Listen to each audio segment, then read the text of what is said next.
Welcome back, folks. We continue to look back at the biggest stories in 2024 in Upper Michigan. Last night, we reviewed the economy. Tonight, TV6's Don Ryan breaks down the year in UP politics.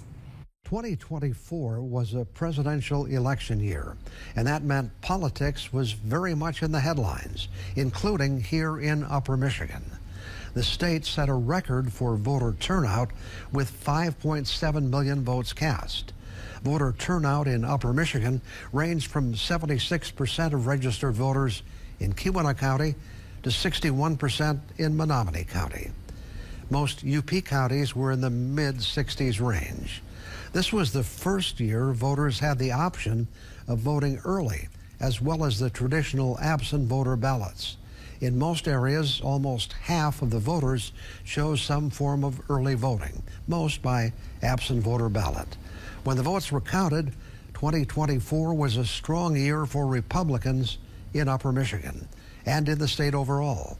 Donald Trump carried every UP county except Marquette on the way to putting Michigan in his column for wins in this election.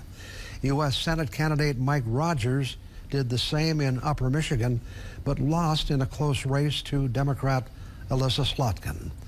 Among the races of special interest to UP voters, Representative Jack Bergman had little trouble winning his fifth term in Michigan's 1st congressional district.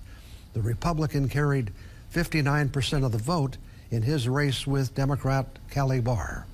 A major focus in Michigan in this election was control of the State House of Representatives. Democrats had won the majority 2 years ago, but Republicans were able to regain the leadership in this election by flipping several seats. One of the races that received major attention and significant spending by both parties was the 109th district in the North Central Upper Peninsula, represented by Democrat Jen Hill. Her opponent on the Republican side was former TV meteorologist Carl Bonak. The race went down to the wire before Bonak was declared the winner to become the first Republican to represent a district including Marquette County since 1954.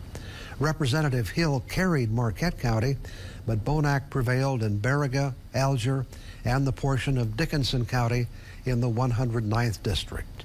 Republicans were also the winners for Upper Michigan's 2 other legislative seats. David Preston was elected to a 2nd term in the 108th district, and Greg Markkanen won a 3rd term in the 110th district. There were many other local races that helped to create interest in this year's election. Congratulations to all the winners and the losers for taking part in this important process. Don Ryan, TV6 News. Thank you for taking us through that, Don. Tomorrow we'll continue our walk through 2024 with TV6's Grace Blair taking a look at the biggest stories from TV6 Investigate series this year. That's tomorrow on your TV6 Early News at 6/5 Central Time.